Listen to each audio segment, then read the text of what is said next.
देखिए, जिस तरह से अखलाक की बेदर्दाना तरीके से मौत हुई थी और मॉब लिंचिंग हुई थी, उसका कसूर सिर्फ ये था कि उसके फ्रिज के अंदर बकरे का गोश्त मिला था। मैं समझता हूँ इतना हीनियस क्राइम होने के बाद वैसे तो मुख्यमंत्री जी खुद ही अलाउ नहीं करेंगे इस बात को, और अगर वो अलाउ कर भी देते हैं तो अदालतें इस बात की इजाजत नहीं देंगी कि ऐसे क्रिमिनल्स का केसेस वापस कर दिए जाए। मुझे पूरी उम्मीद अपनी अदालतों से भी है कि वो इस बात की इजाजत हरगिज नहीं देंगी। देखिए, अगर हम इन चीजों को बढ़ावा देने वालों को एनकरेज करेंगे तो फिर देश का सांप्रदायिक माहौल और बिगड़ जाएगा, नफरतें और बढ़ जाएंगी, प्यार मोहब्बत हिंदू मुस्लिम इत्तेहाद कम हो जाएगा, जो आने वाले वक्त के लिए देश को बहुत बड़ा नुकसान हो सकता है।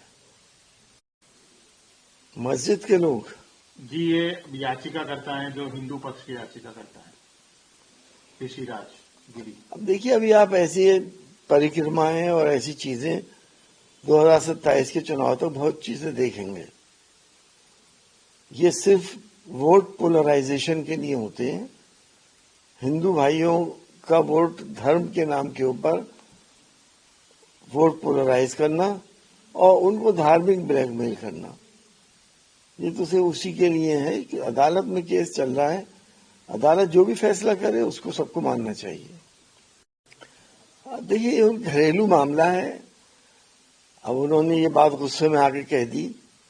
आप कुछ दिन बाद देखेंगे कि ये कोई भाई बहन के रिश्ते कभी टूटते नहीं है। बेटी और बाप और माँ का रिश्ता कभी नहीं टूटता है। वक्ती तौर पे झगड़े हो जाते हैं, हर ज्यादातर घरों में होते ही रहते हैं, और कुछ दिन बाद सब नॉर्मल हो जाते हैं।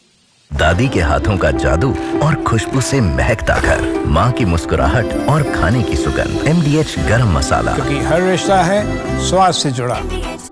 यहाँ तक कि वो तो ये भी कह रही है कि कोई पुत्री अपने भगवान जैसे पिता को किडनी ना दे और अपने भाई और उसके किसी हरियाणवी दोस्त से किडनी दिलवा दे। अब वो गुस्से में कह रही हैं जो कुछ भी कह रही हैं, हमें इन चीजों से क्या लेना देना है। सभी कह रहे हैं 10-10 हजार रुपए में वोट खरीदे गए हैं और आचार संहिता के बाद बांटे गए हैं, लेकिन बेचारा असहाय इलेक्शन कमीशन कुछ क्या कर नहीं सकता, कह नहीं सकता। वो कहने इसकी इंक्वायरी हो, इंक्वायरी के बाद जो भी हो उसको उसी के हिसाब से, कानूनी हिसाब से सजा मिले। हालांकि रूलिंग पार्टी के लिए ना कोई सजा है ना कोई कानूनी कार्रवाइयां हैं। हिंदुस्तान में के लोगों को के दिमागों में यही बात है कि ये फेक जीत हुई है। जिस तरह से तेजस्वी यादव की सभाओं में भीड़ आ रही थी और हम एनडीए के लोगों की सभाओं में कुर्सियां खाली थी, जिस तरह से एनडीए के लोगों के ऊपर गोबर फेंके जा रहे थे, उस तरह से सबको ऐसा लग रहा था कि तेजस्वी यादव स्वीप करेंगे। ये किसी को अंदाज भी नहीं था कि 24-25 सीटों पर ही सिमट जाएंगे। तो इवन बीजेपी के ही बहुत से लोगों के दिमाग में ये बात है कि ये हुआ तो क्या हुआ, तो हमने सोचा भी नहीं था। दूसरा, देखिए, चुनाव आयोग ने जो भी किया है वो तो सबको मालूम है, और जो चुनाव आयोग अब जो कर रहा है वो भी सबको मालूम है। यूपी के अंदर क्या हो रहा है, आपकी लिस्टें जो 2002 और 3 की हैं उनके क्या हालात हैं।